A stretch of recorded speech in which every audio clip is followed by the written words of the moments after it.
What advice would you give to people that are looking to get into education, or maybe those who are looking into leaving? Are there bad teachers? You want me to go here? Yes. Is there such thing as the student that can't be helped? Ooh, you opened up a can of worms there. Hey everyone, welcome back to the Growing Together podcast with me, Sonny Vasquez. And me, Cesar Santos. A podcast where we talk about everything under the sun related to growth and becoming the best version of yourself. Today's episode I've been excited for all freaking week, and I've been telling Cesar about it and how great it's gonna be. So hopefully we don't disappoint by hyping it up too much. But this week we have someone that was super, I don't even know the word, prominent in my high school career and kind of also shaped me as an individual. And I know he probably doesn't want me to give him that much credit, but his name is Matthew Houvourous, but most people know him as Houvi, and the same with his wife and his kid, little Hoovies. But he is a teacher at Apopka High School. He was my flag football coach, and yeah, he's just been in the education game for as long as I've known him. I want to talk to him today on the role an educator plays in the growth of individuals such as me and other students that he's taught, and also how that translates into his personal life and how that he sees growth. So welcome, Houvi. Hello. Hello. How are you today?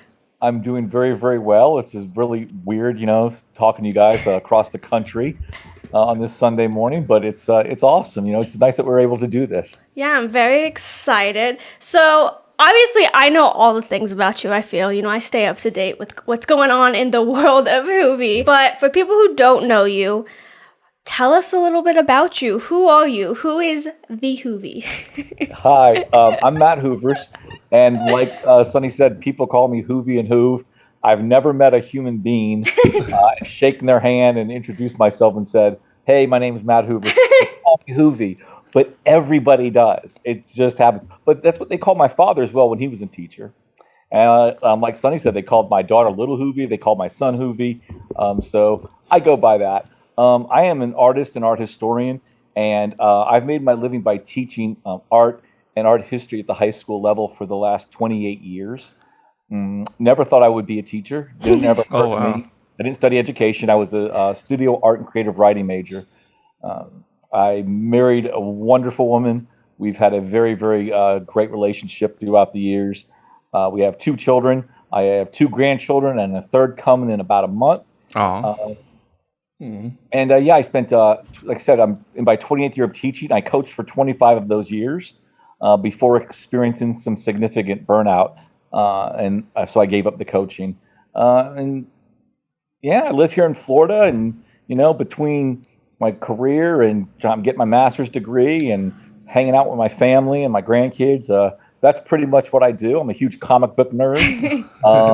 I was on the ground floor of hip hop, and I have pretty eclectic music taste. We got into punk and new wave back in the 80s, and like I said, we were kind of on the ground floor of hip hop, and so that's still kind of at the core of what I listen to, as well as it shaped a lot of my thinking as well. I mean, I grew up in a very privileged school system. I went to Catholic school, and it was just, I went to school with a lot of rich kids. We were not rich. We were a middle-class family, but I went to school with a lot of rich kids, and that kind of shaped my experiences. I wasn't around many minorities growing up, outside of maybe the Cuban community in South Florida, but I think that introduction of hip-hop kind of formulated this idea and understanding that there's other people out there with different experiences, and because of it was introduced to music, those were pretty cool. And so I've gotten way off the topic and went way back here, but those are the kinds of things that shaped me into the guy that I am today. Houvi, Houvi's the first to know. He has a lot of different interests. I took his art history class. That man is super passionate about art. I try to be. It's just not super good at remembering things, as I found out in high school. But like you said you never thought that you were going to be a teacher. So how did that happen? What changed, or what brought you into the field? I moved to the Orlando area because my girlfriend was getting ready to graduate from college, and I wanted to be around her. That's Mrs. Hooverus, by the way. It's the same girlfriend. And let's just tell the people, where did she go to college? I went to the Florida State Yes. University, the same school as Miss Sonny Vasquez. Go Noles! Yeah. Brain dead loss last night. I was furious about it. I woke up angry, but that's okay. So I met my wife at Florida State, and I was ahead of her. I'm a couple years older than she is. So I had graduated, and then she came back to Orlando. I moved to Orlando, and I was just working odd jobs, framing pictures, making signage, just whatever I could to pay the bills. And then I realized that substitute teaching paid more than those jobs that I was doing. And so I started substitute teaching. I was like, oh, this is cool. I like this. I like being around these kids. This is fun. I'd like to teach them something. And some people said, oh, do you want to be a coach and a teacher? And I was like, well, yeah, I'd be a coach. I really like sports, love basketball, flag football, things like that. So the school had just hired a new basketball coach. That's Coach Jenkins, by the way, Sonny. Back in the day. So Coach Jenkins had just gotten hired. And so I went and interviewed with, I was working in a summer youth program with teenagers from Apopka. Again, just because it was paying the bills and it paid better than the job I was doing at the time. And they said, we need a basketball coach. I'm like, you just hired one. It's like, yeah, he needs assistants. He's looking for assistant coaches. So I went up to the high school and met the man and said, I want to be here. I want to be a coach. I want to teach. And he hired me, and the rest is history. But it was kind of by accident. I should say not totally by accident. My mother was an art teacher. My father was a teacher, then a principal. So it's not out of the realm of possibility. Yeah. But I didn't study education. I never thought I was going to be doing this. Yeah. I certainly never thought I was going to be doing it for 28 years. I mean, that's really crazy to hear that you've been doing it that long. I know that teachers, like, at least here in Clark County, where I went to school in, around 25 years, most of them would retire. It's like, it was like a standard because of the pension or whatnot. They didn't really... I've never met a teacher who kept working after the retirement age. Caesar also comes from this school district is pretty awful. Yeah, it is. So I think we're not super at one great. point we were 52 out of what? I don't know how 50. I don't know how that makes any sense at all. So now we're 48. It's because they were including Puerto Rico and one of the other. Guam or something. Guam, yeah. So that's why everyone's like, how are we 52 out of 50? Like, it makes no sense. But yeah, so now we're 48 at least. I mean, we dropped down a little bit. I mean, went up better. a little bit better. But yeah, so it's interesting to hear that, the fact that you're still teaching after all these years. I love it. You know, once I started doing it, I was like, wow, this is great. I started working in exceptional student education with students who, struggle with school and have learning disabilities and things like that. And then a couple years in, they asked me to take over this art. They're like, isn't your background art? I'm like, yeah, that's what I really do. And so they asked me to take over this art program. And so I did. And like I said, been doing it since and love the most every day. I've had a couple bad days in 28 years, but literally it's like 2 days. And one of them, I think I was sick. I mean, I haven't had any bad days. They're all pretty good. When you're dealing with nice young people and you're talking about things like art history, kids are making projects or paintings, and you see them using their talents, and then you're also talking about artworks that you love. That's a pretty good life right there, man. I would agree. I mean, I've learned recently that even when you have kind of like your dream role or something that you enjoy, there's gonna be some difficult days or some hard days, which took me by surprise because I was like, I guess in a fairy world of like, this will be great, everything is awesome. But it's not always like that. But that's okay. Like, even your dream job, everything is work. At the end of the day, like, even if you love it, it's work. It's not easy. I know Houvi in like 28 years has probably taught all types of students that all learn different types of ways. Yes. So how do you think that you kind of bridged the gap when it came to, like, for instance, you taught like AP students, but you also taught like art classes. So what's the difference in teaching those two types of classes? It's real different because in AP, you tend to get kids who are very motivated and oriented around going to college. They want to go to college. The reason they're taking that class is to get that boost in their GPA, get that AP, whatever it is, art history, AP literature. They want that on their transcript because it's more impressive to college. Whereas in an art class, it could be somebody who's very artistic, which is always fun because these kids, they have ideas and they want to be animators and they want to be tattoo artists and they want to be video game designers. And so you get to see these kids who are so excited about things. But there's also those kids that they just put in that class because they need an art credit to graduate. Yeah. So they may be terrible. They can't draw a straight line if you give them a ruler, if you start it for them. And so the level of academic ability varies in an art class. And of course, it varies in the AP class, but a little bit less so. Because, again, most kids in those AP classes want to be in that class. Yeah. So you just have to learn to manage people. And I'm a people person. I tend to like people. I have an optimistic view of the world. I think most people are good. And I always use the school as an example. We have 3,600 students at the school. Crazy. If those kids were bad and not good, we would be in real trouble because there's only 200 teachers and staff there. Yeah. So we are so far outnumbered. If kids were bad, there's literally nothing we could do about it. And so that really does just speak to the goodness of humanity. Most people are good people. That's true, I would say. I never thought about it like that. I did come back home to Apopka probably about in August for my sister's wedding. And my mom was telling me how much more students there are at Apopka now, which is, I mean, there were a lot of students when I was there, but I think now more so. 3,000 though? That's insane. a lot of students, isn't it? Yeah, my high. I went to a technical academy, right? A vocational technical academy, as they call it. But I think less than 1,000 for sure. Wow. I think that's including all the classes. And then by my graduating class, there was only 200 kids. That's wow. crazy. Yeah. We graduate between 700 and 800 a year. Yeah, Wow. that's insane. That's but insane. I did want to talk because, there's different academic abilities in, an AP class and an art class. And this is something, it's probably not so on topic to this podcast, but I've always wondered, do you think you can teach someone to be good at, drawing or art, or is it just kind of like an instinct or something that you're born with? Talent is innate. There are people that you cannot teach to draw.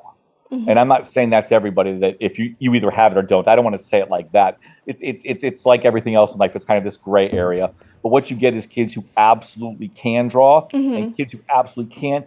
And what you're trying to do is push anybody who's to that side of maybe they're not ever going to be great, but can you make them a little bit better? Mm. Yeah. And so you just try to teach them tricks.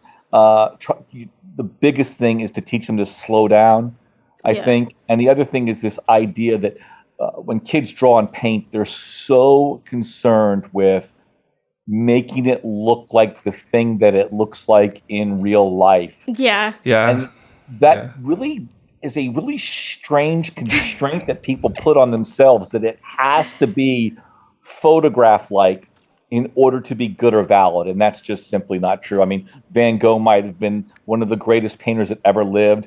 Nothing that Van Gogh did looked like a photograph. Yeah. So it doesn't have to be that, but it takes a long time to break students of that kind of mentality. Again, it's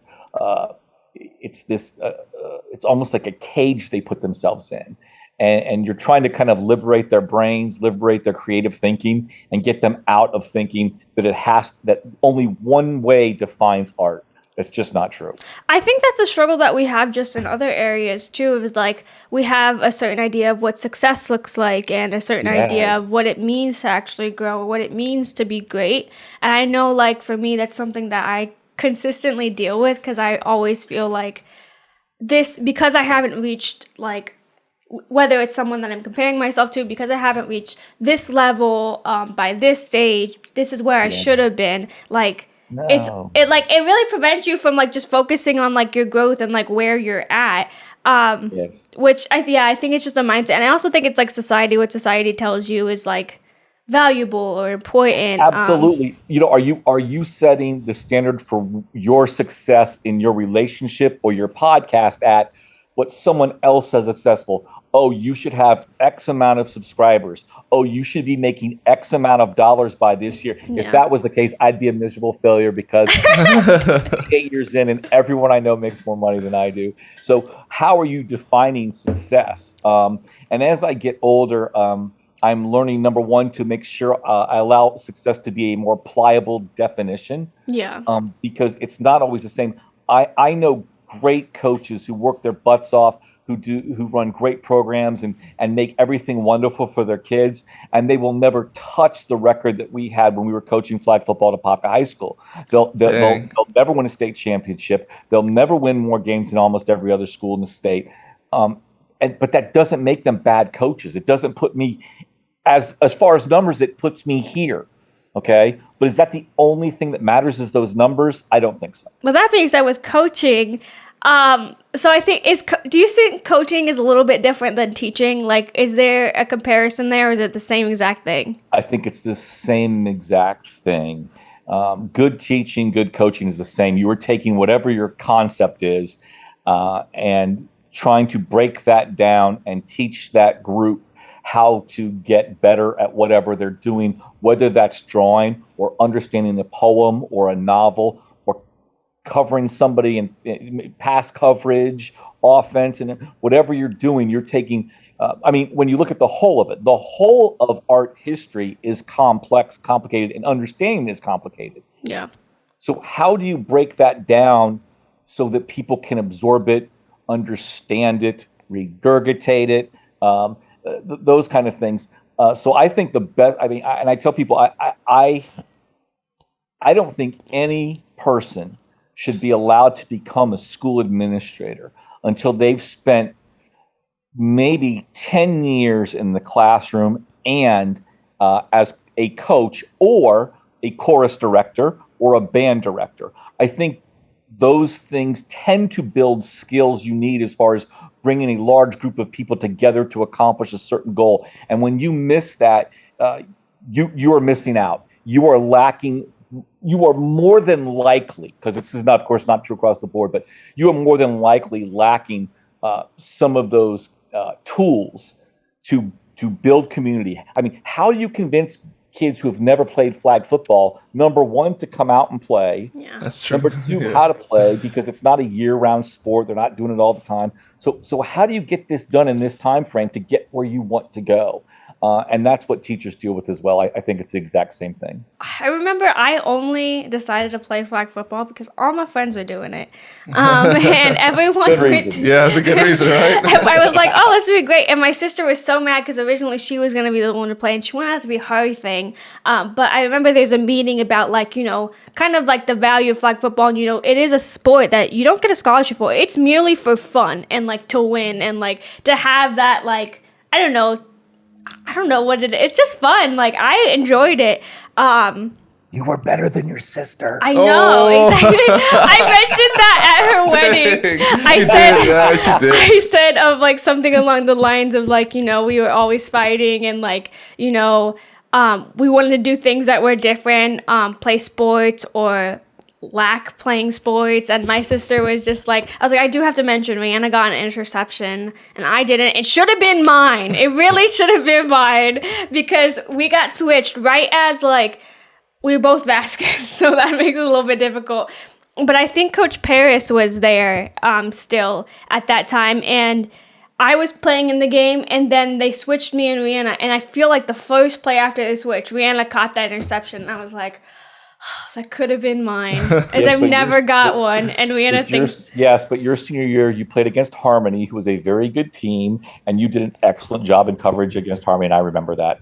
And because I remember because I was screaming at you. Houvi was really passionate. I wish you could have seen him on the sidelines. I'm not the sweet, kind grandpa that I am in regular life. So I'm screaming, and I remember, you don't know this, but I'll tell you the story. Coach Jenkins used to... I told this to Jenkins one time. He was yelling at somebody in practice. I said, what are you yelling at Larry for? He's like, did this wrong? I go, Coach, Larry ain't never going to play. Well, you're just wasting your time, right? So we're in this game against Harmony, and they're a good team. Yeah, they're really good. But we're winning and stuff, and Sonny's out there playing corner, and I'm like, hey, she messed up the coverage or something. The next play she did, I'm like, yeah, that's the way to do it. That's the way. And Coach is like, Coach, you're being awfully hard on Vasquez. I said, Coach, she deserves to be coached like everybody else. I'm not going to just be like, oh, just go out there and do whatever you do. I'm going to get her right. Yeah. So I do remember you playing very, very well that game. It was a stressful time. Hoovi was like picking grass on the sideline, screaming. Like every game was important. And he has an incredible record. But that also brings me to the question, will you, like, obviously you have great coaching abilities, but how much of it is the kids who came out to play? It's a lot of it. I mean, there are schools that we played when you looked at this, when you watched them warm up, you'd say, this is going to be an ugly game. Yeah. We're going to whip them. Just because you could see that they couldn't run fast. They don't catch well. They don't do anything well. So a lot of this, we at a large school, we've been blessed with talent. But I'll also remind anyone who ever wants to argue this one, that there are 21 3,000 people schools in Orange County, Florida, and only one was ever competitive with us. Oh, wow. Dr. Phillips. So it was the kids, but it was also the philosophy that guided us, which was make this excellent, teach these kids the right way, teach them to play the right way, coach them up, make it a real thing. Don't treat it like it's just an extra paycheck. Yeah. You know, make it a real thing for these kids. Make it a real sport. Just everything about it we were going to do first class. And that's what I learned from Coach Jenkins when I worked for him is to try to do everything you can in a first class manner. He taught me that lesson, and I applied that to my flag football team. I like that. I like that. Yeah, I like that too. Yeah, you can in a first class manner. Jenkins Eddie Jenkins is the most unheralded coach I've ever met in my life. Like, people who want to learn good coaching should be around that man for a while, because he didn't have, when he was a head basketball coach, he had some good teams and he had some average teams. He had some bad teams, but because he didn't have the same, this goes back to those numbers and what do you define success as, because he didn't win a state championship like some of the other schools in this area were doing. Some people are like, oh, okay, can he coach? Well, he was a great coach. When you say, oh, well, Matt Houvourous is the second all-time second all-time winningest coach in flag football. He's got more wins than everyone except one coach. Everything I did that I learned from Eddie Jenkins. You know, he was like, when I started coaching with him, he's like, we wear ties. I wore a tie to every game. He's like, we're going to fundraise and make sure the kids have good, nice new uniforms. We're going to make sure they have nice shoes. So I took that with him, and that's why we always had the hoodies and the T-shirts with our slogans on them and the socks and matching socks and everything, because we were going to be a unit and make it look good. But everything I did there, I got from Eddie Jenkins. That was actually, I don't know if I ever told you this, every year in flag football, it was like one of like the best days that you wait for. We had like a slogan that Hoovi would announce, and we'd get like gear. And it was always so cool. Like, I honestly loved it. It was such a, like, probably, like, one of the things I'll remember most about it. I still have all of my hoodies from flag She does. She wears them every now and then, too. I don't wear them as much because I'm pretty sure people would still think that I'm a kid. And, like, I just want to kind of dress a little bit as an adult.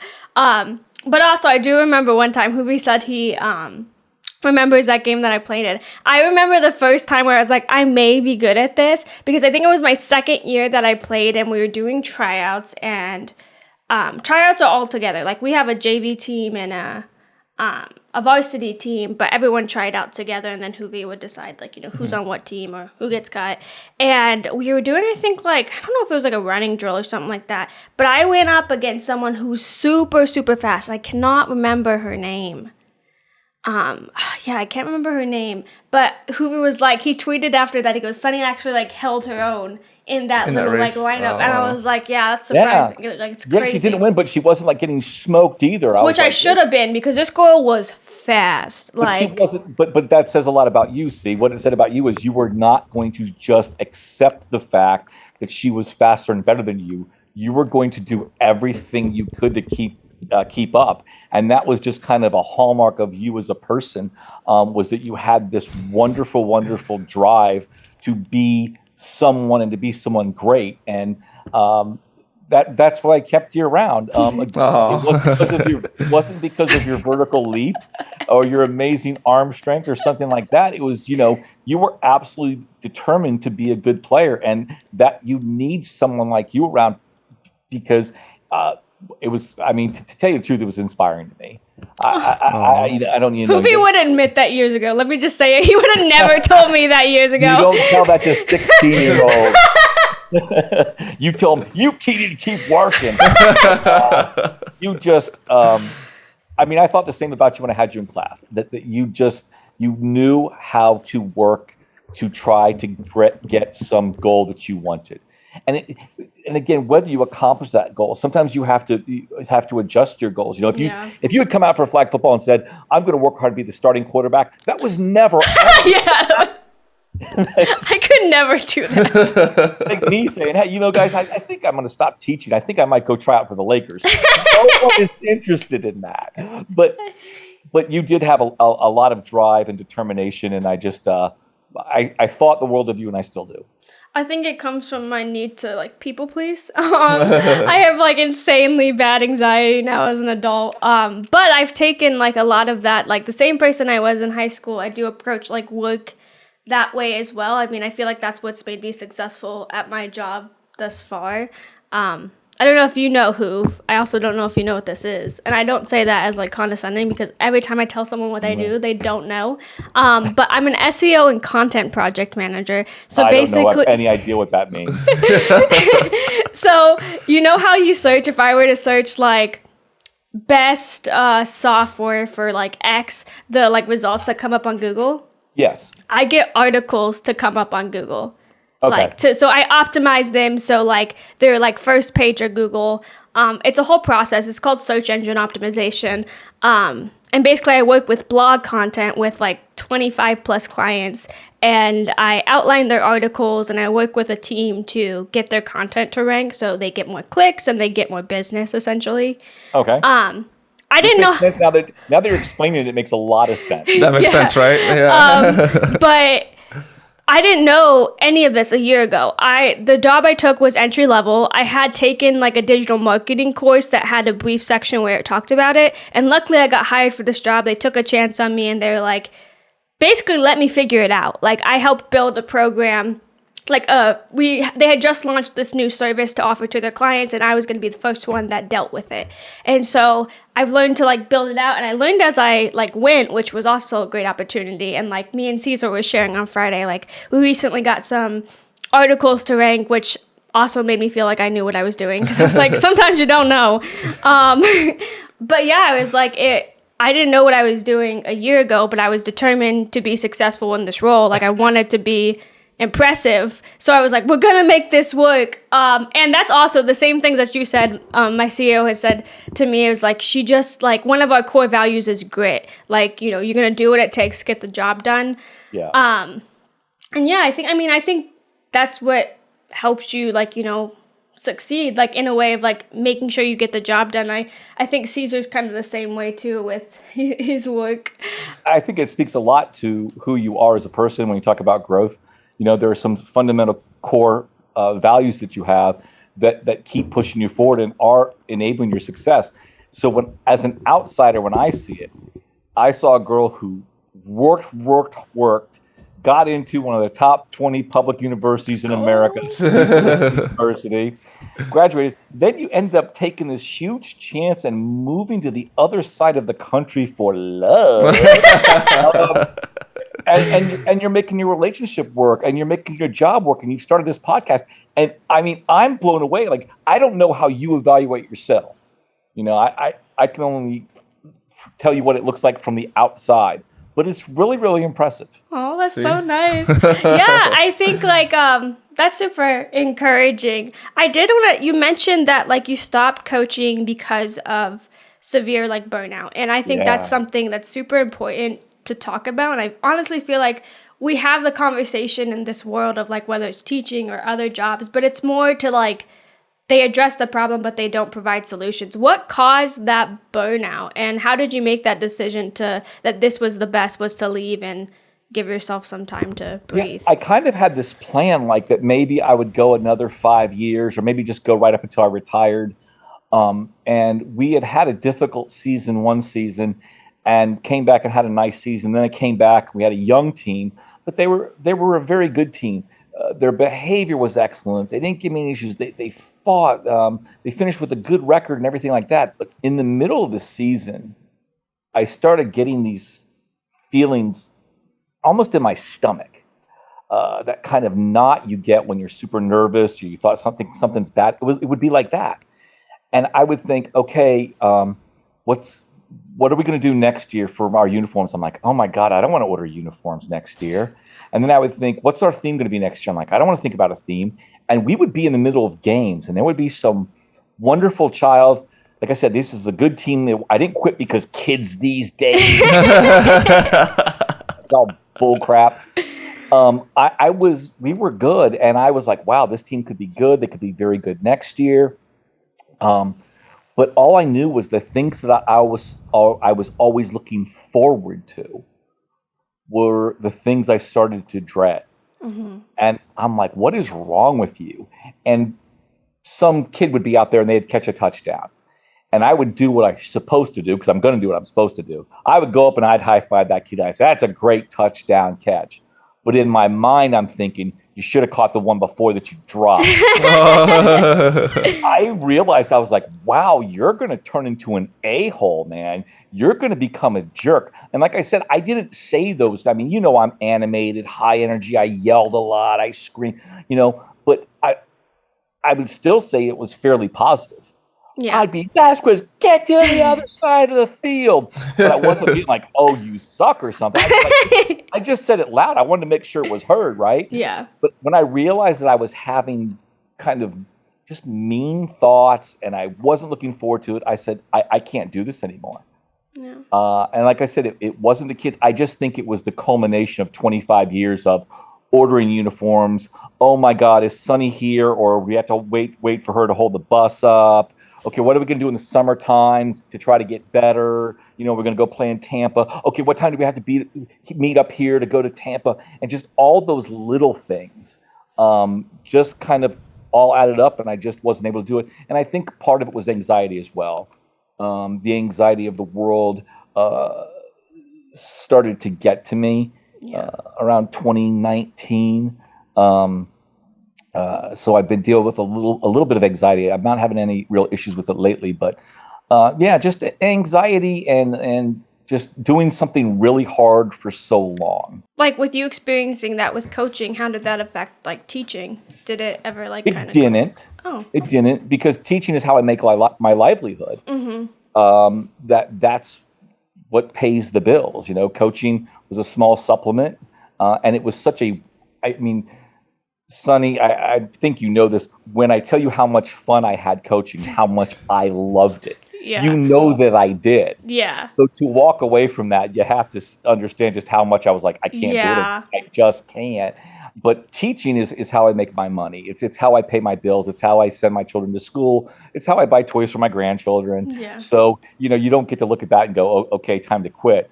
And I did also recently start my master's program. Oh, yeah. In art history, which I don't know that it means much for a career, as I could retire here anytime in the next 2 to 5 years. I could retire, but maybe I'll start teaching at a junior college. Maybe I'll go teach high schools in other states just to see what other states are like. Maybe I'll come to Clark County and try to rescue the school. Yeah. They're always looking for more teachers here too. So yeah. So we might do that when I officially retire from OCP Orange County and here in Florida. My wife and I may move around the states and just see what everybody has to offer, and I'll probably still teach. We kind of talked about, like, earlier in the podcast about how, like, there's some students that, like, they put in an art class just because, they just need the art credit. And, like, they're not going to be good at drawing, but you might be able to teach them a little something. But is there such thing as more academically than maybe in an art class that a student that can't be helped? Ooh, you will let up a can of worms there, because the politically correct teacher answer would be, no, every student can learn to be great. But again, there's so much that goes into every person. There's that cliche they say that everyone's fighting a battle that you don't know. Yeah. And as I've gotten older, I've realized how true that is, because my life has been fairly trouble-free. I had a nice childhood, a loving family. I still am great friends with my brothers. We speak all the time. My parents, I suffered no abuse or neglect or any of the terrible, terrible things that people can deal with.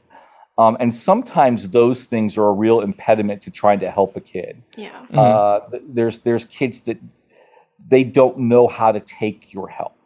There's kids that you're just pushing up against, you're fighting up against the brick wall of their life, and you're never going to knock it down. But I do think you have to keep trying. I think it's important to start every day with a kid fresh.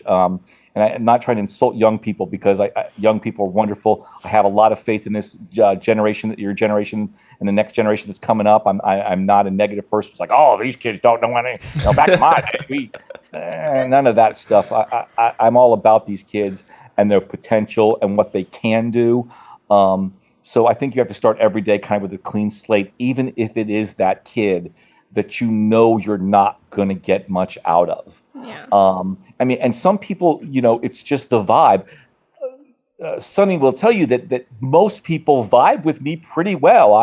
I'm reasonably well liked, but that doesn't mean I'm everyone's cup of tea. You're like, oh, everyone loves pizza. Most everybody, but not everybody. And you get that in class too, kids who just don't respond to what you're doing. I'm always very interested at the end of the year when like the school newspaper or something will publish letters from kids to their favorite teachers. And it's not that I'm not interested in my own, but it's always very interesting to me some of the people who maybe personally and professionally I don't like or respect, but some kid really, really, really appreciates that person.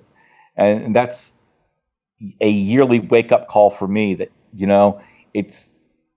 I may think I'm good, that person may say I'm good, but I'm not everyone's cup of tea. And sometimes that makes it hard to reach kids when they just don't feel that there's a real connection between them and you. That is, yeah, I knew I had like friends that had like certain teachers that I was like, man, I really don't like this teacher. Like, what do you mean? I love them. I'm like, okay, we're having a different experience here, because I'm not experiencing that same connection with this person. And that's just life. My best friend in the world, we're actually doing our master's in art history together right now. He called me this morning to talk about some art history stuff. We were talking about this for this paper that we're writing. And he has friends who I can't stand to be around these people for more than 5 seconds. I don't know why he's friends with them, what he sees of them. And this is my best friend. Yeah. So if I can't give you a reason, a definition of why my best friend likes someone who I think is unlikable, it's going to be hard pressed for me to tell you of all the hundreds of kids that come through the class, why does this kid not vibe with you? But sometimes they just don't. So that kind of brings up a good question too of like, there's obviously kids who learn in different ways, like require different kind of teaching. How do you mitigate that in the classroom with kids who have all different types of learning styles that respond differently to different types of teaching? It's not easy. And it's something that you kind of have to be constantly reminded about, and you kind of have to constantly check yourself, because again, there may be a kid who is a superior painter who isn't great with a pencil. There may be a kid who's just terrible at two-dimensional art, drawing or painting, but they're a really good ceramic artist. Yeah. So you try to find something that they can latch onto. And again, it's one of those things where like it probably works 80% of the time. Yeah. But what do you do for that 20%? Yeah. I don't know that I have the perfect answers. I do try to vary what I do so that it's not always the exact same. And I'm figuring out as I get older now, as I'm almost ready to retire, that I don't have to have the same assignments for Caesar that I have for Sonny. Yeah. I can have different things for them, because maybe Caesar really needs note cards. So Caesar has to do the note cards because he has to review. And Sonny just really needs to pay attention to the lectures or watch some videos. But she's going to do well whether she has note cards or not. Well, then why should both of them have note cards? Yeah. And my new ideas, my latest thing is they shouldn't both have it. What's going to work for you? And it's a challenge. Something your question is a challenge for kids as well. They have to figure out what gets it across to them. And that's what I'm telling them. I say, I make these suggestions like note cards or watch a video, and and everybody wants to find the path of least resistance. Yeah. And so if I say, listen, you want an A in my class, but you're getting C's and D's on my test. Maybe you need to watch the videos on Smart History at Khan Academy to understand this. If they don't, they're still going to end up in that C and D range. Will they take my lovely, helpful suggestions? I don't know. Yeah. It's funny because when I took his class, Houvi, I would say, had a very like collegiate level teaching style where you're merely listening to him speak about like the work, and it's really up to you to take your own notes for one. Like no one's gonna provide you notes for you.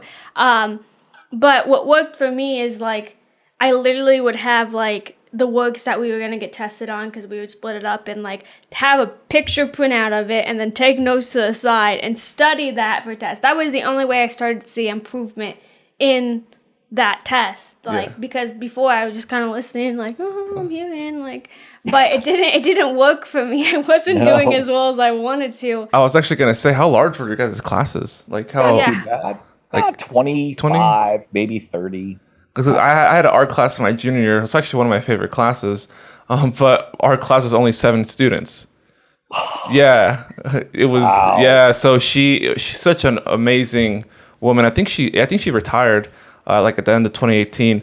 30 years doing art. And she would work with each and every one of us because the class was so small. Yeah. So she like taught me so much, and we had like an hour, about an hour every day.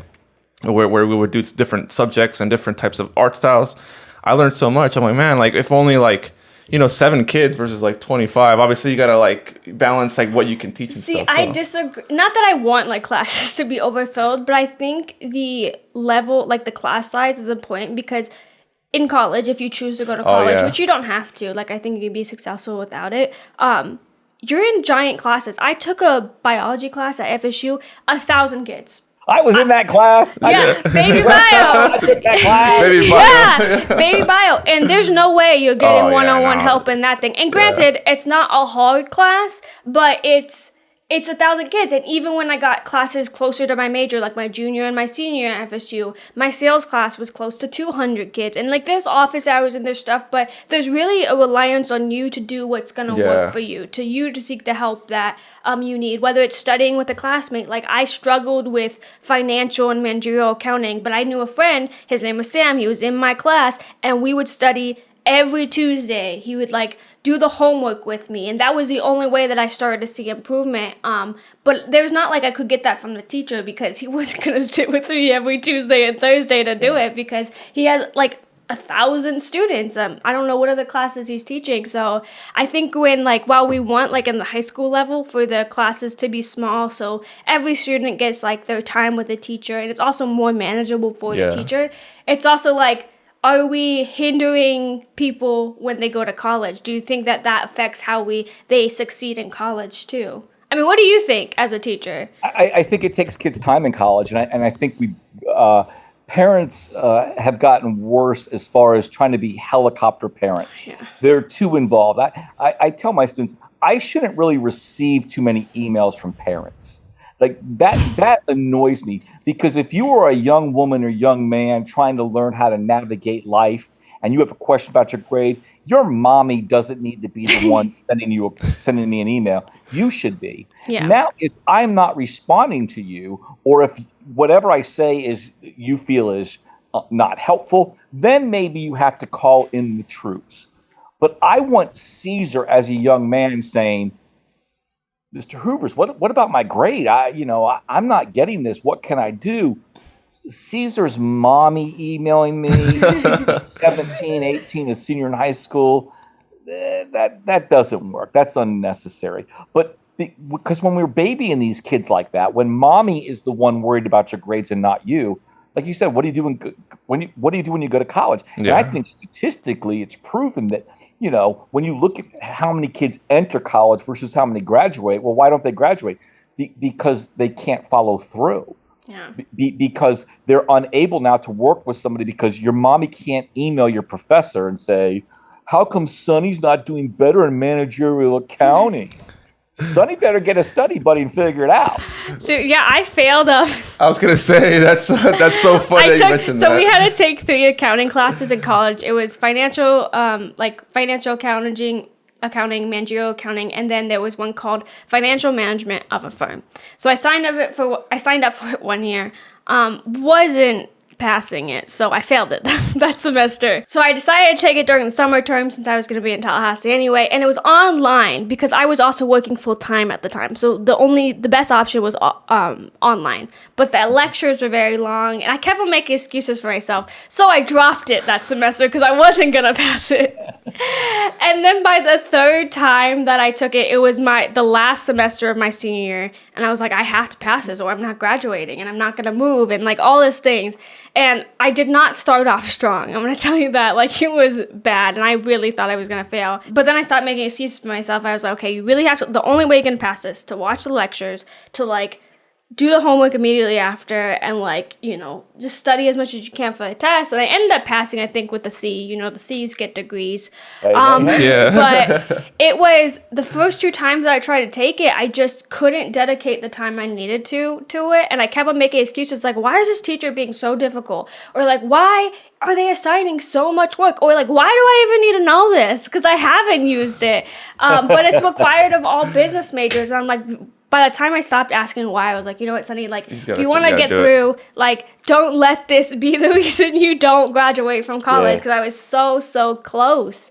And I was so ashamed. I didn't tell my parents, which if they listen to this, they'll find out now. I never told them that I failed the class 3 times. I paid for the class 3 times. I also didn't tell Caesar because I was so ashamed. I'm like, dang, I'm so stupid. Like, why can't you pass this, Sonny? And it was just like I wasn't dedicating the time because I knew, I was like, if I actually tried, I probably could. But I wasn't wanting to try. I was making excuses like, oh, work's so hard. I want to hang out with my friends. Like, all these things. And I think it's even harder to have that discipline in high school of like knowing that like you have like homework, but you also have sports. And like thinking back to everything I handled in high school, I'm like, college should have been a breeze, honestly. Because like I was like, you know, we were going like going to school like super early, then going to whatever practice we had, because I did cheer in like the first half and then flag football in the second half, and like there were so many things and it felt so difficult at the time, and then I look back and I was like, it's not. It wasn't hard. I don't know. I think it is difficult. I think high school students, particularly these days, have it very difficult because, of course, we've ratcheted up the requirements to get into universities. Yeah. We've ratcheted up the cost of universities. Yeah. All these things, and then we stack, you got to have these AP classes, and so we stack these AP classes and stuff, and then you have 7 classes, you know, in college, hey, I'll take 4 this day. Yeah. Maybe if I push it, I'll take 5 whole classes. Yeah. Like you said, 7 classes, extracurriculars, jobs, social life, friends. I think it is a lot to navigate. You know, people go, that's nothing. I think they forget what it was like to be a teenager. Yeah. You know, I remember struggling to make sure, and I was a creative writing major in college, just so you know. But when I took creative writing in high school, I remember struggling to get my creative writing homework done. Now, was I probably going to play a little bit of basketball with my brothers outside for a while when I could have been doing creative writing? Yeah.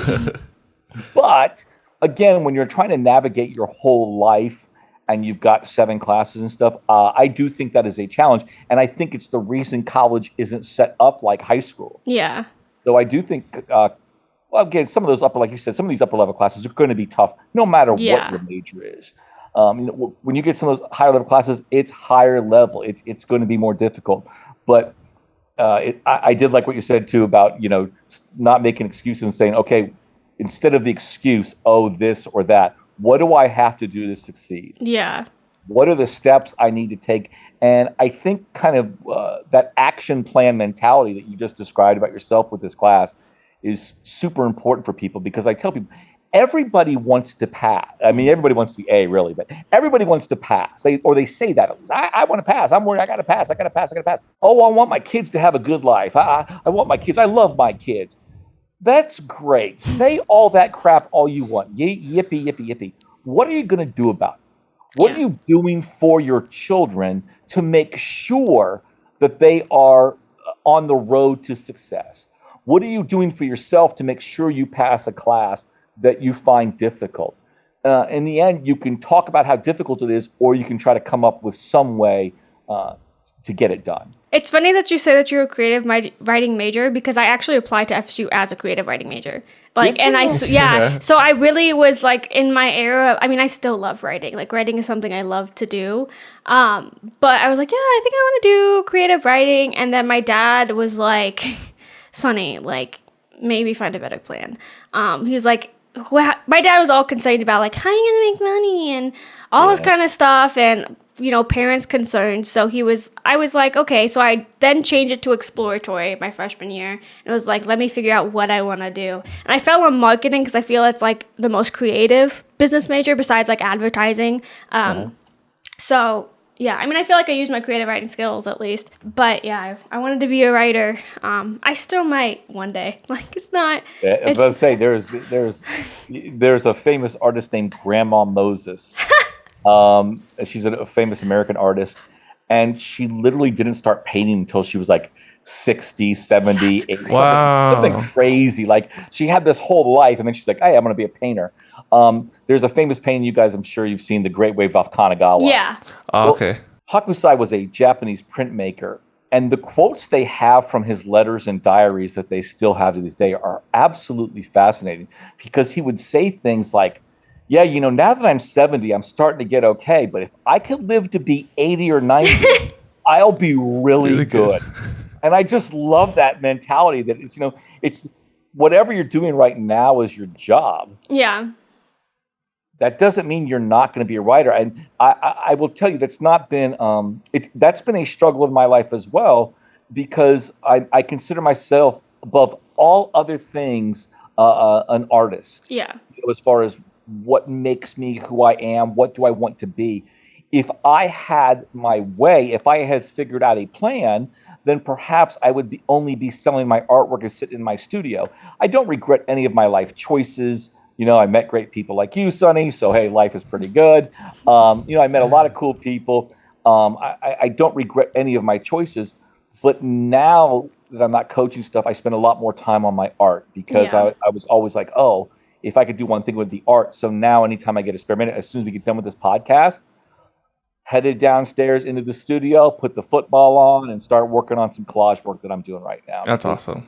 I'm an artist, and so that if you take away all the years of coaching and the teaching, I'm still an artist. So if you're a writer, regardless of whatever you're doing right now, you're still a writer. I think that's the struggle of like, and we've talked about it on a couple of podcasts of like, when we talk about who we are as people. I know Caesar and I've always tied a lot of who I am to what I do for work, or like what I'm currently working on. But when you think about like who I am, it's more like rounded. Like, I consider myself a lot of different things that other people don't see. Like, some people might not know that I spend a lot of time writing, or like some people might not know that I even do this podcast because they don't know. So I always try to remember that too. And there's always time. I mean, I'm fairly young, as people always like to remind me. I've got a lot of time to still figure things out. But I did want to talk about, if you could like reflect on a time like through all your years of teaching that really stuck with you, like whatever that is and whatever that means to you. You know what? Because I'm advancing every day in my age, too, I have been doing a lot of thinking, because the truth of the matter is I'm much closer to the end of my career at Apopka High School than I am to the beginning. Yeah. It is fairly imminent that I will be doing something else, probably living somewhere else. And this is where my home has been for over 30 years, 3 decades. And I've loved it. So I've spent a lot of time thinking, not necessarily about one moment that I can tell you, but just about, am I satisfied with my life's work? Mm-hmm. Can I look back and say, that's okay? Yeah. And when I look at it again, I go through the thousands of people who've come through my door. If you ask most of them, would they have a good word to say about me? Yes. So my name is pretty good. No one can ever accuse me of doing anything unethical. No one can, again, I'm not perfect. And I'm sure there are things that I should have said nicer to some people than I did. Maybe I should have gently said, Sonny, could you please go over there and cover their person and make sure they don't take the path? But I probably screamed, get over there, Vasquez, she better not catch the ball. but I think most people would still say fairly decent things about me. And I have huge concerns as an artist because I take art so seriously. It's one of the most important things in my life. And most people probably have no idea that I'm an actual artist, that I make artwork. And I haven't marketed it, and I haven't sold a bunch of it. I've sold some here and there. I said, no, I've done it. I've produced it. I have made something. If I die tomorrow and they come and clean out my studio, would they go, hey, look at this, look at this? And there are things there that I think are worthy of being looked at. Mm-hmm. And then I have kids who've gone on to become artists, whether that's a tattoo artist or a video game designer or a painter or a muralist. And so I'm like, you know what? I have influenced some people to follow their dreams and do what they believe they were put on this planet to do. And so when I do look back at education, it's not necessarily one moment, 1 year, 1 month, but it's, do I think I've done a good job? Am I satisfied with how my life has gone? And at this point in my life, I would say I'm there. I've led a good life. I've done a good job. I'm hopefully going to continue to do a good job and not just call it in because I can retire whenever I want to. And that maybe I can keep some more stuff going and get some more artists out there, get some more love of art history out there. Not coaching anymore, but, can I just be nice to people? Can I put some good in the world? I think I have, and I hope I can continue to do that. Yeah, it's cool that you mentioned that because I think Aslan took one of your painting classes or like one of your art classes, and Aslan is I grew up with her like in high school. We were really close, and she's an incredible tattoo artist. Like I always that's the one you were talking about the other day. Wow. Like literally, I think I've showed you like her Instagram page, and I'm sure she has no problem getting clients because her work is just absolutely like nothing I've ever seen. Like I don't know a lot of tattoo artists, but it's incredible. She is so good, and she always talked about being an artist. She always had talent, and she talked about being a tattoo artist. And when she first got out of high school, she wasn't doing it. But then after a couple of years, she apprenticed herself to somebody and learned. And looking at her stuff over the last few years, she's absolutely incredible. I remember when Sonny showed me, I think some of her artwork. I want to get tattooed by her so bad because she is so talented. She is she's almost impossible to get. Believe me, I've been trying. She's constantly booked all the time. Her Instagram is Aslan Lee, and she is just phenomenally talented. I mean, she came in town. I don't know if I taught Aslan anything. She walked in and she was as good as there was. Yeah. Her work is absolutely beautiful. Yeah. And it's wonderful to see somebody grow as she's grown as an artist, because there's no comparison to her, the person that started tattooing a few years ago, and the person now who everything she does is just your eyes go wide, your jaw drops, gobsmacked. She's wonderful. I actually had her design like my first tattoo that I have on my side. I asked her to draw it so I could give it to the artist that I was going to get the tattoo because I was living in Tallahassee. But every time I go back to Florida, I'm like, I really want to get tattooed by her, but I know she's booked. She's like one of those that's booked out a year. You have to like let her know. Oh my God, forever. Yeah. She'll post things that say like, y'all, I've got everything booked through November, and you're like, November? Yeah. So I mean, that's incredibly, and I know like that like probably was, she did get an apprenticeship like as a tattoo artist, and it was something I know she was wanting to do for a long time, and I think it was more about how versus like she knew that she was going to do it, but it was like, how do I get into it and how do I get started? But yeah, she's doing it, and like whenever like I tell someone, like if I see someone, I need a tattoo artist, I'm like, her, like this is the person you need to go to, like her work speaks for itself. We've got several. There's a boy named Jay Dexter in town, and he's great. And then my niece, and we talk about stories, and you're still young, you want to be a writer.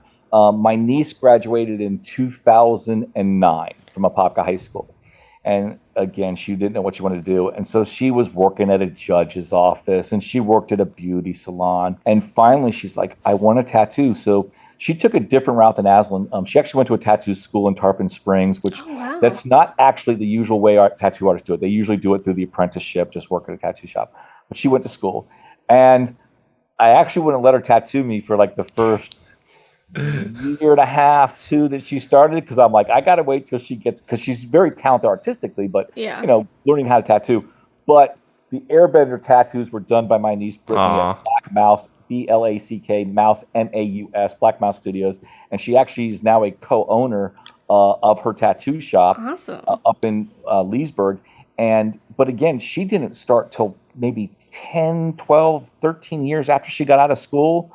She was not where she wanted to be in life, but then she made it happen, and now she's doing real well. I'm super proud of her, and she's real good. So my tattoo artist on my left arm was Larry, and Larry just passed away. God rest his soul. But he was but he was another one. I never taught him anything. He was in my class. He did art, but I don't think I ever said anything other. Maybe make that purple, because he knew exactly what to do. He was perfect. Yeah. It's funny that you bring up the fact that you have to wait some time in order to be like, all right, now you can tattoo me. I have a cousin, I remember in Mexico. Oh. Yeah. He started tattooing just by, he ended up buying a kit somewhere. This is like rural Mexico, by the way. And he started doing tattoos for the community there.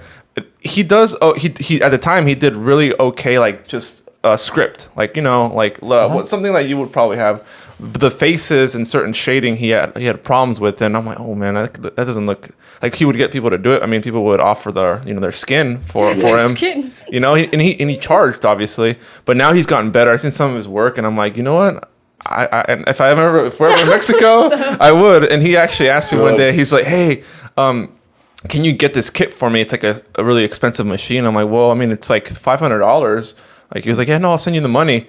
But I gotta remind, and that reminds me, I gotta let him know whenever we're going back that I can get that for him. Yeah, because his equipment he has is okay, but he wants to get like some really state-of-the-art stuff. But he makes a living off tattooing in that community. Like he'll travel around to different little pueblos and stuff and tattoo people. I'm like, oh man, that's awesome. Yeah, that's great. I don't know if I'd get tattooed. I would. He's my cousin, Oh yeah, but I don't think I've seen his work recently. Yeah. But we talked about bad. Like, is there a student that can't be helped?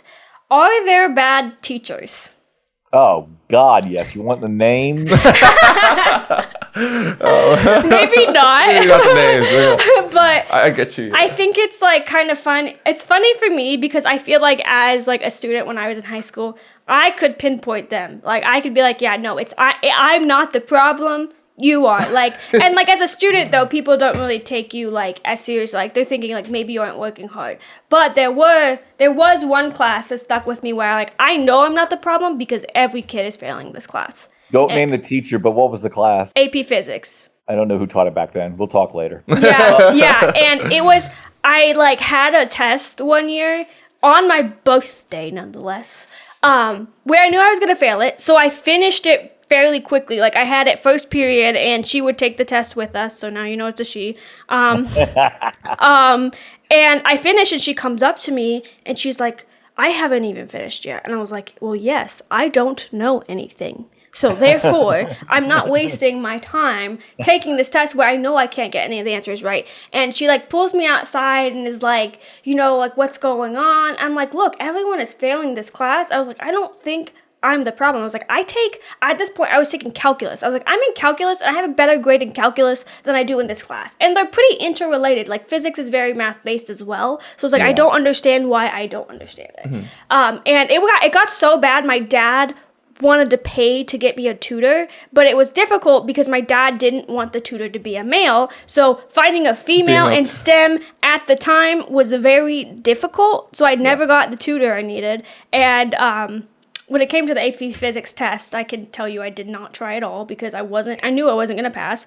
I just sat there to take the test, and I don't think anyone passed. I think one person I know passed it. But like when it came to passing the class, the only reason I passed was because of retakes, and literally she would put basically the same test questions on the retakes, so I would have like memorized what the answers are. Wow. Well, we do have a female physics teacher now, and she's very good.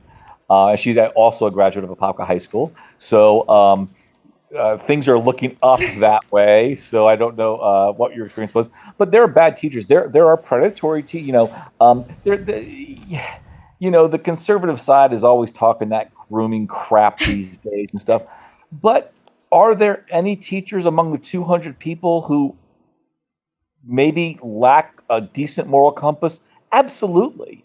Absolutely. But that's every job. There are people in your offices that way too. Yeah. So I'm not saying it doesn't exist, but it's not the predominant way. Most people who are bad teachers they probably wouldn't be very good at anything. And the other thing is that we always have to remember is there's a reason we have an average. Yeah. Most people fall in this middle category, and I don't care what that is.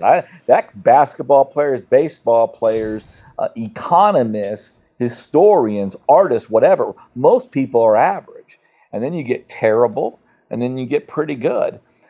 It's difficult to fire teachers, which is a problem in education. But that's also because we've had to put in protections, because if I'm doing a good job in art history and in my art classes, and I'm producing kids that go on to study art history and they do well on the exams and they go on to become artists and stuff, if a principal's like, well, I want to bring this guy, he is a swimming coach and I want him to do it, can they just fire me and get rid of me after all these, So those protections make sense, but what they also do is mean that there are teachers who are not good, who are still teaching and almost virtually impossible to fire. But there are teachers who don't like kids. There are teachers who are overtly negative. There are teachers who think that passing out a worksheet and having you answer questions from a textbook like we did in the 1980s is still good teaching. It's not. So yeah, there are most teachers. I mean, my kids had really good teachers for the most part, but that's because I work at the school. I could pick their teachers. Yeah. But there's bad teachers. There are teachers I would never put my kids in. There are teachers who are popular who I would never put my kids in their class. So, they're out there.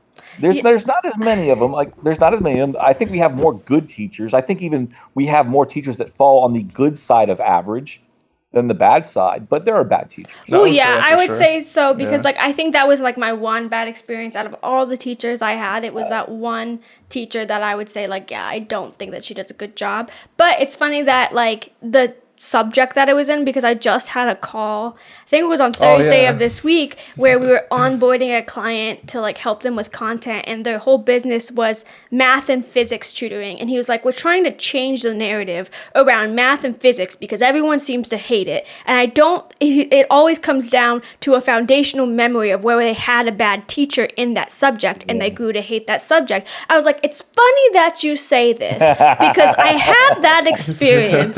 And so I was like, this is crazy. I was like, so I'm glad that you're pursuing this, because I had a bad experience and I wish you were around when I was in high school. Yeah, it made me hate science. I knew I wasn't going to be a STEM major after that. I mean, I never wanted to, but it definitely wasn't going to help me. That science and math were definitely not my strengths. Yeah. Same here. Yeah, it's not. I mean, I'm not bad at math, but I definitely don't enjoy it to pursue it. I'm glad that there's very little math involved in my job. But as we talk about teachers, there's been this whole conversation that I've seen. I think I've seen I see your wife's very like the Facebook post where she's very passionate, and I love to see it because that makes a good teacher, is being passionate about the work. And she's often very angry. Yes, passionate and angry, which rightfully so. Yeah. We talk about this teacher shortage, which, how do you think that the current times in regard to the issues in the education system, with the teacher shortage and other problems in the educational system, affect our students right now? You want me to go here? Yes. I sent you this. Yeah, you got these questions. It's okay to get political. It's all right. Yeah, I don't mind. I don't care. I don't. You can't separate this from the politics. No, you can't. Now, it's working just like it was designed to, okay? Yeah. When you continually cut budgets. Yeah. Okay? When you continually besmirch education, and like you said, Sonny, you got a good education at Apopka High School, right? Yeah. And most people, by the way, are always fine with their own education. Just so you know. When they poll people are like, oh, the school I went to was good, but education, see, that's part of it. But when you want to elect someone who should be unelectable because they are an oaf, because they're immoral, because they have no sense of history, because they have no knowledge, because they don't read, because they don't understand how the world works. If you want people to vote for someone that's stupid, they have to be stupid. Okay? That's period. All right? If instead of the economy and jobs and infrastructure and all the things that we have to worry about, I mean, we're dealing with inflation right now, even though companies are making record profits. Yeah. Correct? Yeah. Okay. Every report says all these corporations are making better profits than they ever made. And yet you and I are going to the grocery store going, why is everything so expensive? Yeah. Well, when you took economics in high school, which I only took economics, I didn't take AP economics or something, I did learn that what happens, they tell me, is that when costs go up for corporations, they raise the prices of their goods to pass on that cost to consumers. Mm-hmm. But what is happening right now is we're paying more and they're making more. Yeah. They're not passing on their costs. They're not having a harder time making money. They're making more money than they've ever made. Okay? So I've veered off topic a little bit, but it's about money. That's why all these Republican governors are so in favor of charter schools, because they have buddies who own charter schools and make money. Because when I get a charter school, I get a budget. My budget is $20 million, and I'm in charge of the charter school. I decide how that gets spent. Principal at Apopka High School doesn't get to decide how his $20 million, whatever the budget is spent. He has to put X amount for facilities, X amount for textbooks, X amount for teachers. He has very, very little leeway. Charter schools don't have that. They want no accountability. Additionally, a lot of the problems that people say exist in public schools are the direct result of the integration of schools. Mm-hmm. So in the 70s, y'all, not the 50s and 60s, in the 70s when schools were integrated, many people who were afraid of people of color withdrew their children from schools to put them in private schools because they didn't want them around people of color. That has continued to this day, which is why they promote the privatization. That's what Republicans want, the privatization of schools, all right, because they want their friends to make money. So they have zero, Ron DeSantis, whoever the governor is, they have zero interest in making our schools better. Yeah. So they have created a hostile work environment. They have underpaid us, okay? People in New Jersey who have half my experience make twice what I make. And of course, you'll have listeners who are like, well, hey, moron, move to New Jersey. I don't want to live in New Jersey. And I'm not even saying I'm due double what I make. I should make more than I make. Yeah. After 28 years, after doing a good job. But the problems in education are directly related to funding. Mm-hmm. When we instituted a lottery in Florida, the lottery was supposed to augment education. Yeah. Instead, they looked at how much money the lottery was bringing in, and they took that out of the education budget. So instead of people buying their lottery tickets and more money goes into education, the same amount. They had already taken them out, and it's just the same amount, see?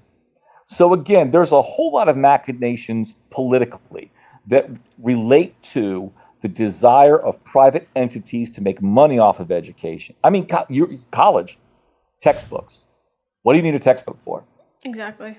What does a college student and most high school students need a textbook for? They absolutely don't, because you have a thing called the internet, which can provide you a wealth of resources. And yet we're still having college kids buy textbooks at $150 a pop. Why? Because textbook companies make money. Yeah. I was actually going to say, mention that textbook companies, that's why some professors actually make their own books, or they design their own courses around a book that they actually make, because then they can sell it to the student, and then obviously help fund their profession. The other thing too, it's very similar to here in Nevada, specifically Las Vegas. I mean, Nevada has been legalized. Marijuana has been legalized here for a few years now, and a quote unquote a certain portion of that money that was supposed to come from the sales of legal marijuana sales was supposed to go to the schools.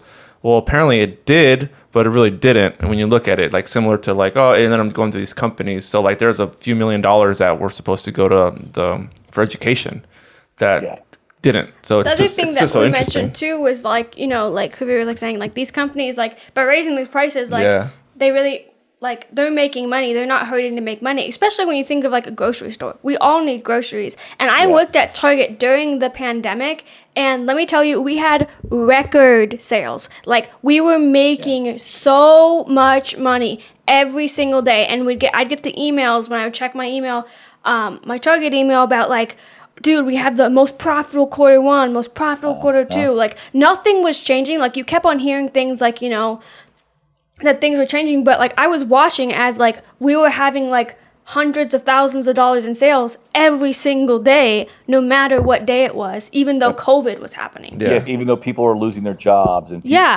restaurants are shutting down and stuff. Yeah, it's just, again, it's kind of this search for the almighty dollar. No almighty dollar. But yeah, I mean, it's... Caesar, remind me what you just said about schools. Oh yeah, here in Clark County? Yes. Yeah, no, yeah, here in Clark County. So a few years ago, when they passed the legal marijuana sales, a portion of those the percentage, there's like a tax on the sales that was supposed to go into the school district here, and basically that money was allocated, but it wasn't spent where it was supposed to be spent. I forget exactly where it was. It's like public information here. Yeah, but it's funny because it reminded me of a conversation I had with a kid years ago.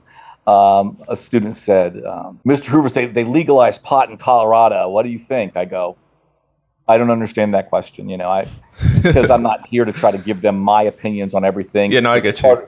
It's harder as you get older, by the way. Yeah, I get you. I get you. I have less restraint these days, but they said, they said, well, you in favor of it? I said, that's immaterial to our discussions, whether I'm for or against it. But I said to the kid at the time when Colorado was the only state in the union that had any legalization at the time, I said, just know it's coming. He said, what do you mean? I said, it's like dominoes. That domino has fallen and the rest are coming down. And with what Biden did last week, it's all coming to where it's going to be recreational use and things like that. But that's what's coming. That's where we're headed. And again, my opinion on if that's good or bad is 100% immaterial to this discussion. It's going to happen. But it's interesting because unlike you guys, I grew up in the 80s, and the 80s was very much the just say no culture. Just say no. Yeah, we grew up in that too. Dare, you know? Dare, there you go. Don't do drugs, kids. That's what it was. Right.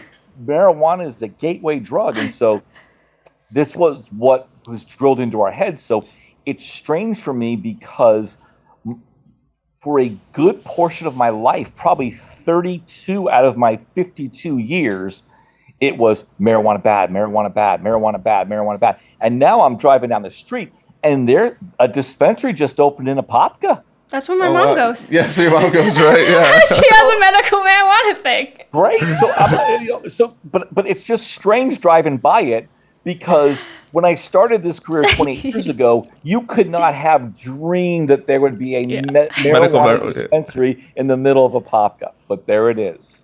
It's funny. Yeah. I mean, it's really interesting though. I mean, I'm a huge nerd when it comes to learning about like all these other things within the U.S. history. But I read about how there was basically like this one person in the U.S. Congress at the time, like in the 20s, who like went out and went to these newspapers to make it look like people who did marijuana were like not good people. So like they gave it a bad stigma, which then ended up making They did the same thing with cigarettes, though. I read a book on it. In order to like skyrocket the sales of cigarettes when, you know, they were popular and we didn't know, you know, how bad they were for you. They put like basically this woman in, like they were having this parade. I think it was in New York. Smoking a cigarette, and that's when cigarette sales skyrocketed, because it was like in the newspaper of a woman cool, smoking. Like, I read it in this, I can't remember, it was like some marketing book that was talking about it. I do collages, and I use a lot of older magazines, Life magazine, Look magazine from the 30s, 40s, 50s, which are fascinating for the imagery. Oh yeah. I have tons of Life magazines from the 30s to the 60s, and everything from 41 through 45 is military based. Every advertisement is about the Army. Join the military. Yeah, because of the war at the time. Yeah. And the other thing is how many people are smoking in advertising. It's smoking. Yeah. And the only other funny thing I found was like, I found 3 advertisements in like a 1939 or 40, somewhere around there, advertisements, which basically were like, oh, you feeling bad? You should try castor oil and stuff. Basically, it's trying to sell you laxatives. That if you took a really big crap, everything in your life would be better. The advertising back then was funny. I've seen ads like that. They're so funny. It's like, what in the world is this? It's like a woman jumping over a fence, and I'm like, well, I guess with all that extra weight you just lost, you can jump over the fence. But I'm like, It's funny though to see. Medical cure. Right. It's funny to see how things change because I did have a conversation with my mom about it. When she had cancer, like marijuana was the only thing that could really help her want to eat because of all the nausea. Yes. And now she still has like some just like some side effects from like all the chemo, and like now she's better, but she's still like, she smokes marijuana, and she was like, she has different opinions now that something that she needs, and definitely should not feel the same way when we were in high school, because I remember my parents having that conversation like, just you're gonna go to college, don't do any drugs, Sonny, like I know you're gonna drink and stuff, but don't do any drugs. I mean, now I live in Vegas. I could get high whenever I wanted to if I really wanted to. But, go to the brothel. I mean, they got a lot of stuff. Okay, I have to tell you something. Mentioning a brothel, though. So I was working at Target at the time, and I was talking to one of the people that I worked with, and he mentioned a bunny farm. I was like, a bunny farm? Like, there's a bunny farm here? Like bunnies? Like I thought he was talking about actual bunnies. He was like, Sonny. He was like, that is not what I'm talking about, Sonny. I was like, they have that here? I was like, that's freaking crazy. Yeah. Like moving here, like opened my mind. I was like, this is just, you just don't, living in Vegas is just the wildest experience ever. Like I feel like I was sheltered in Apopka because there's so many things that I did not know existed. Gambling. You can go gambling. Savings away. The funny thing is, they wouldn't have a lotto here. Like talking about in Florida, I'm like in California. I'm like, why don't we have a lotto? But I think a lot of it has to do with the casino industry doesn't want to have it. Competition. Yeah. I mean they had a big deal locally about the little small casinos around Vegas that are like the Dotties, like those little small ones. Because they were taking majority of their profits away because the older people that would normally drive down to the strip would just go down to the store. Oh, they have a slot machine, it sticks money in there. So they're trying to over-regulate them to like not exist anymore, but they ended up losing that battle. We were here in the South. We were driving to West Virginia, and I can't remember what state this was in. It was Kentucky or Tennessee or something. And we needed gas. We stopped at this little gas station, this little country town and stuff. And so it's just like your typical gas station. You walk in, there's your sodas, your candy bars. But then they had a room, and the room was packed with it was a little tiny nothing room with like 10 people in it. And they were all there to gamble. They're just playing. It's slot machines, right? There's a liquor store on our corner, like right here. Me and Caesar can walk to it. There's a couple, like right when you walk in, there's a couple like slots. Machines to people are just on. Playing. They're just like, It's crazy. But just to get a little bit back on topic. So we talked about the teacher shortage and the problems that are in education. What advice would you give to people that are looking to get into education or looking to be teachers, or maybe those who are looking into leaving? The way I've lived my life and worked with my career, I've always been super involved in the community. Mm-hmm. And I've always felt that was very, very important. And I've always kind of had that expectation for others. And I'm starting to lose that expectation because at what we're paid and how we're treated, I don't know that most young teachers should be doing the extras. Mm-hmm. And this is going to sound a little weird because, again, I coached every sport they asked me to coach. I still run the art club. But I'm almost to the mindset that teachers should work the contract and nothing else. That when you go home at 2:40, you don't grade a single paper. Have you heard of the quiet quitting argument? Yeah. It's sort of that idea, right? But, I mean, my wife refuses to acquiesce. She's going to grade no matter what because she wants to give feedback to her kids, and she spends hours grading. And it just angers me when people talk about education. Like I said, I'm not saying that there's not weirdos in education. There are. I'm not saying there's not bad teachers. There are, but most of them are not bad. So many of them are people like my wife who spends every spare minute up here. Great. I'm like, put that crap away. Well, if I don't do it now, it's never going to get done. And I'm almost to the point now where I think it shouldn't get done. Yeah. That if every person who coached a sport said, I'm not coaching anymore, you watch how quickly people are going to change their tune. When their little Boopsy can't play volleyball, when their little Bobby can't go Friday night to play football on the Friday night lights and run out through the smoke and have the cheering crowd because no one will do those jobs, then we would see some change. Yeah. It would almost be, we're not allowed to strike in Florida, but I almost think that's it's an extreme step, and some kids and the reason it doesn't happen is because we don't hurt kids. Yeah. Like, for all these people who keep talking about what we do to kids, the reason your kid still has a basketball team to play on, or a flag football team, or a soccer team, or a chorus, or a band, is because there are people who will not sit on the sidelines because they want your kid to have those experiences, which is a testament to these people. Again, and I'm not even saying all of them are great. Mm-hmm. But at least they're trying to give your kids something, and what you give them back as far as compensation monetarily is a pittance. It's very, very small. So if we as teachers said we're not doing anything extra, I think maybe people would come around, because everybody wants their kids to have great experiences like they had. When Sonny said, I'm going to Florida State, I'm like, yes, because I love Florida State. I wanted her to love it too, But I almost think that that's what has to happen.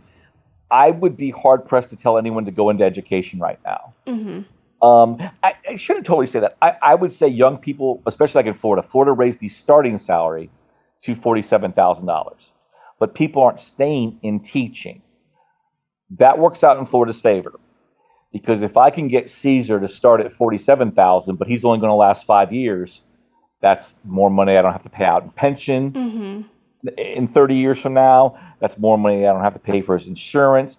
So again, raising the starting salary wasn't a bad thing necessarily, but because they didn't raise anyone else's salary except the new teachers, it still perpetuates a cycle of begin teaching, leave. What do they care? They don't. Yeah. So teaching is a good, in Florida, if you're starting at 47, Sonny, you just graduated from FSU. You don't know what you're going to do. Okay, teach fourth grade for a year. $47,000 in benefits. It's a start. And you go, forget this. I'm moving out to Vegas. Okay. But see, the legislature, they don't care if you move to Vegas. They don't care if you leave as a great teacher and take off and move somewhere else, because it doesn't really matter to them. Yeah. So I would tell young people, get into education, but work the contract. I actually have a friend that I graduated with. Well, she graduated. She was doing an education program at FSU. She got her bachelor's and then she got her master's right after. And I think she teaches now, and she teaches in Miami. And she's like, I don't think I want to do this. She was like, I'm literally not she goes, I can't afford to live on my own. Mm-hmm. She still lives with her parents. She was like, I can't afford to live in Miami. Someone I work with at my job, he's my coworker. He was in education before he took this job, and he just didn't like where it was going, though he was getting paid pretty well in education. He worked in Texas, and teachers in Texas, at least the area he was in, were making pretty good money. Texas, you can make some good money. New York, New Jersey, Connecticut, those areas you can make some good money. But just Florida is a bunch of retirees, and a lot of them, when they come down here, well, what do they care about education? They went to school 60 years ago. And so there's not a huge concern for education. So, like I said, I'm glad I chose the field I did. I'm glad for what I've done in my life. I'm glad for the time it afforded me with my family.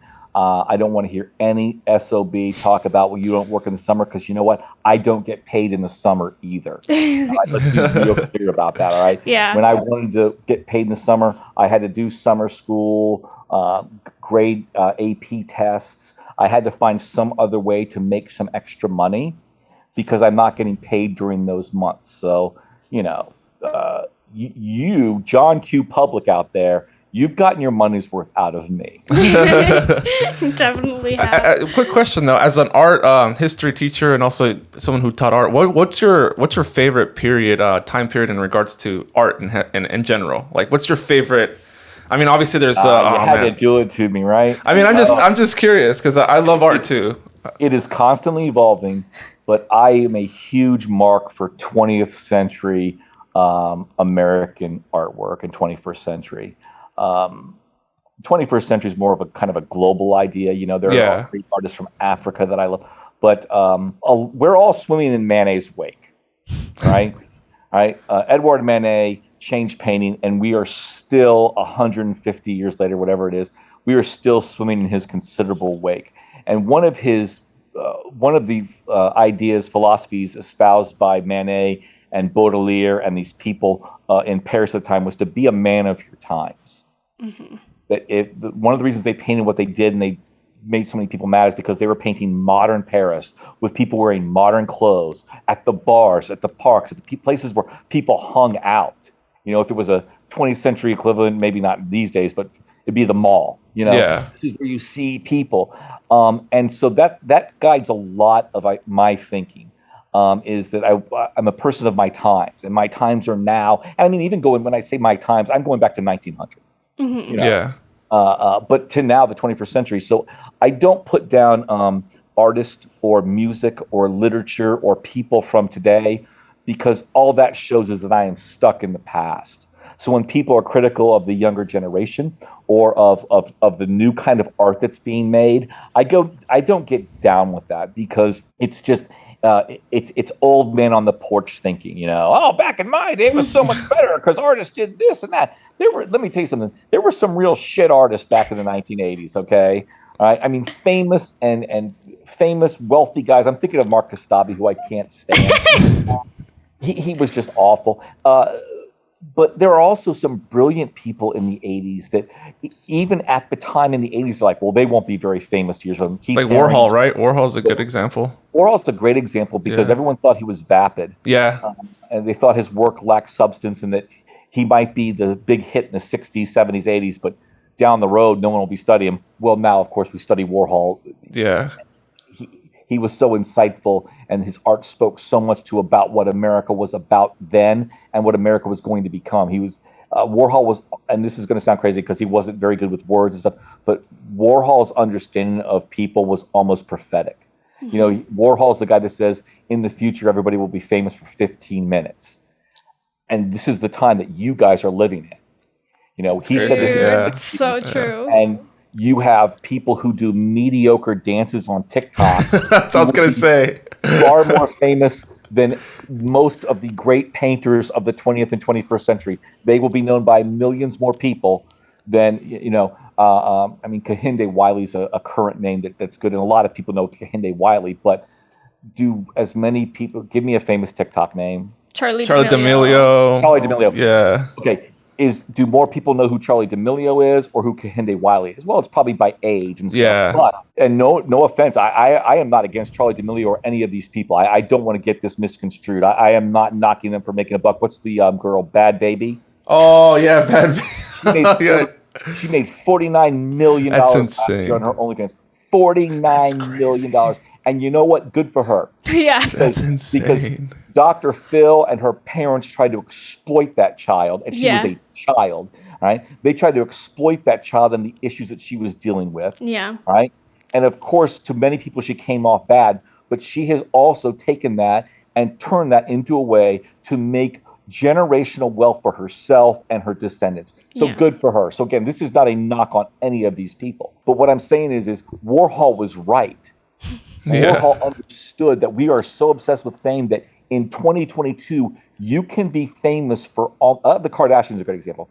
The Kardashians are famous for being famous. Yeah. You can say, well, they have a fashion line, they do makeup. No. They were famous first. Yeah. Okay. They're famous because their dad, right? I think.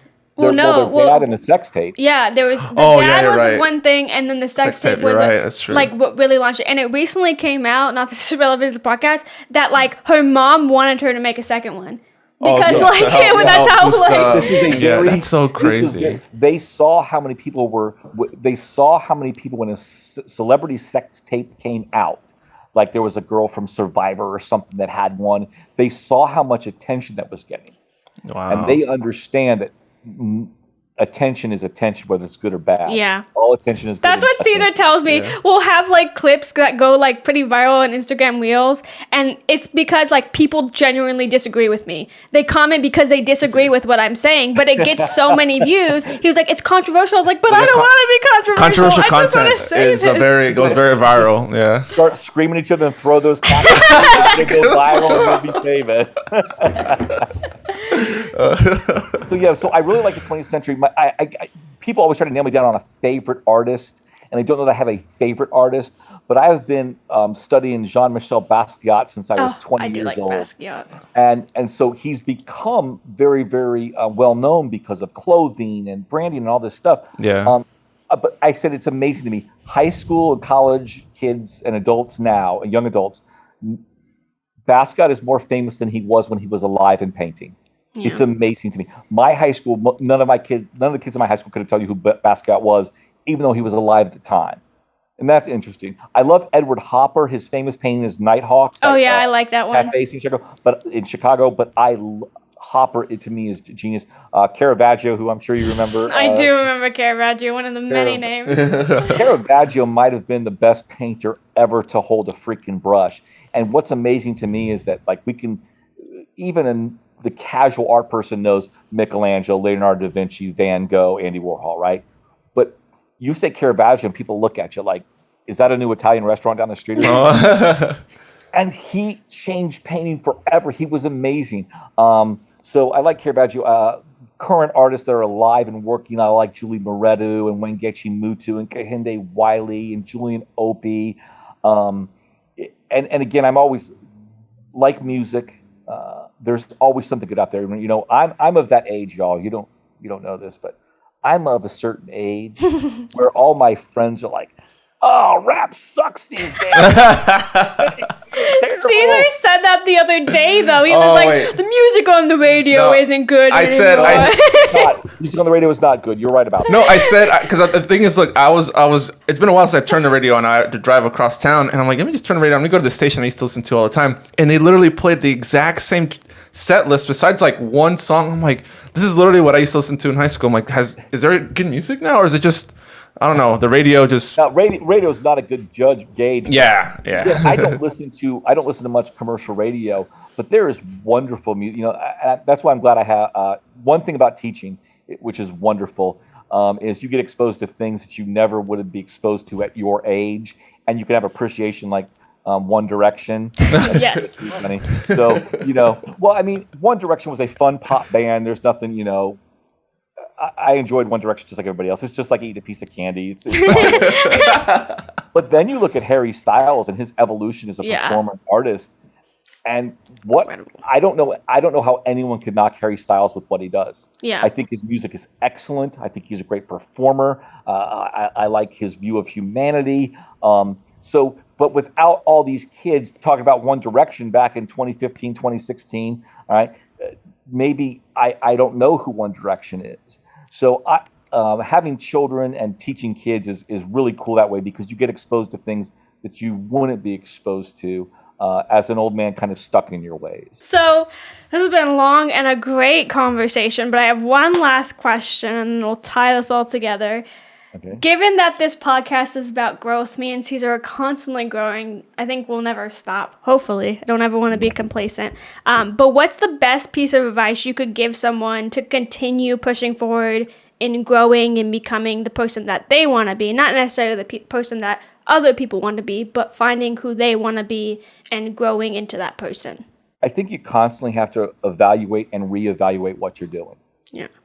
Again, I enjoyed coaching for so many years, but I got a feeling in the pit of my stomach that told me it was time to step away. And I don't regret. People always ask me, you know, I still go to flag football events all the time, Sonny. And the people are always coming up going, "Oh, so you're here. That must mean you're coming back or something." No, I just like flag football. No, you know, because I took that part of my life and I did it the right way, and I did things the way I thought they should be done, and I'm satisfied with what I did. Well, what am I going to do next? Where am I going to go? I throughout my years, I've had to deal with lots of different, being raised in the 80s in Catholic schooling. I had to reconstruct my ideas of homosexuality and what my feelings were about that, because I'd always been taught one thing. Women's health rights and stuff, those are things that I've had to deal with. I've had to deconstruct my views of religion as I've grown. And I think it's just always important to never just settle. I want to be a better husband tomorrow than I was today. Yeah. And this is stupid and small, but it's just something. I realized right when COVID hit that I contributed nothing to my family's eating. I don't do anything. I order pizza. All right, that's what I did. So during COVID, I started to cook. Oh. Not every night, but just some, So, I make some dishes now, some fish and some really good jambalaya and an Irish stew and these things, because I was like, you don't help at all here. And I do things around the house. My wife and I are very great relationship. We split things nice and evenly and stuff. But I was like, I don't do anything there. Maybe I should try something there. So I've started, and I don't cook all the time, but I contribute now that way. I'm still terrible at guitar. But when my son was in junior high, we started taking guitar lessons together. And I stink. I don't practice enough. I'm not very good. But again, why? Because I said at that time, I was like, okay, this is before I was 50, but I was like, I'm approaching 50. Am I just doing the same things I did when I was 30? Yeah. Or do I need, so try to pick up a guitar and play it. So it's just, I kind of always want to set myself up with these small challenges that slightly change what I'm doing. Not the majority of my life is still the same as it was 20 years ago, but I want to try to make shift. Am I changing what I'm eating a little bit? I love pizza. I'm not giving up pizza. I don't care. I may not ever have a 6-pack again, but I'm not giving up pizza. But maybe I could eat a little less pizza, and that will make me better. I don't want to say I'm in a constant state of betterment. It's not that I sit in bed and go, how am I going to be better tomorrow? But I do try to give that some thought several times during the year of what can I do to be better. Recently, I decided I need to go back to reading. I don't read as much as I used to. I need to read more. So that's like my next phase. So I'm trying to find something, some sort of challenge, some sort of skill, some sort of hobby that makes me a better person, a better contributor to my family, to my wife, to society. I like That's that really a good to lot. hear. Oh, I'm glad you like it, because I don't know if I said anything really smart or anything. No, you did. You did.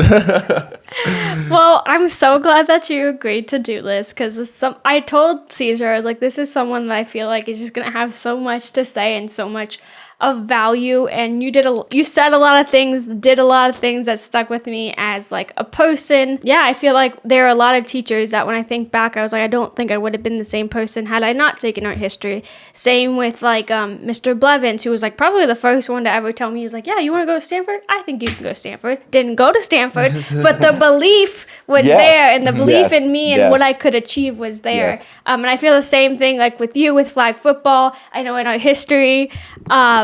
My son loved Blevins too, by the way. Yeah, Blevins was incredible.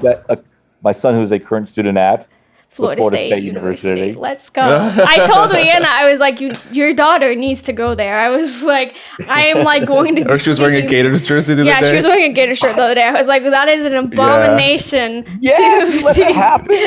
the family. But yeah, I think teachers are probably play the most pivotal role. I know in my life, probably in your life, you have a couple teachers that you remember. And yeah, I think that this has been just super great. I feel like this conversation can go on forever. There's so many other questions I could think of, so we might just have to bring you back on to just share all of your knowledge. I do think that you should start a podcast, because I think so many people would listen. You already have a fan base. Even if it's just you, it's maybe you and your wife too. Obviously, I feel like that would be teachers. such a great conversation. For sure. But yeah, we thank you and we appreciate you for joining us. I had a blast. Thanks for listening to me ramble for so long. I do appreciate it. Well, we hope you guys enjoyed this episode. I know it's a bit longer, but honestly, Houvi had so much knowledge to share, and I could have talked to him probably for hours more, same. like 5 hours of Yeah. conversation. He'll listen to this, but I said this before, he was a super influential person in my life and aiding me to get to where I am today. I do contribute just a tiny bit of who I am to this man and a lot of other teachers that I have, and they're so important in our upbringing and the value they provide inside and outside the classroom. A lot of things that stuck with me about Houvi are maybe not just his teachings and like when it came to our history or flag football, but it was those life lessons. And I feel like if you're a student now, if you listen closely, like your teacher is providing with those life lessons that will stay with you forever and will impact you as a person, and hopefully in my same experience, in the best way. But if you made it this far into the episode, we're so glad that you listened. We hope that this was super inspiring and helpful and has just aided you in your growth journey and you becoming the best person you want to be. Do you have anything else to say, Caesar? No, I mean, we learned so much. It's so awesome to sit down and actually talk to a teacher. I wish I could still be, if I'm still in contact with someone who's in teaching, maybe I'll have to get someone locally here. One of your teachers. Yeah, one of my teachers. But yeah, it's always awesome to hear, especially from your experience in high school and seeing. I'm not just saying this because Hoovi said such great things about me, you know? Yeah. But he's really a foundational awesome. part of my life and a lot of students' life. I almost want to reach out to some of those people that had him and be like, can you tell me like how Houvi impacted your life? But this has been Growing Together with me, Sonny Vasquez. And me, Cesar Santos. We hope you enjoyed, and we'll see you guys next week. See you guys later.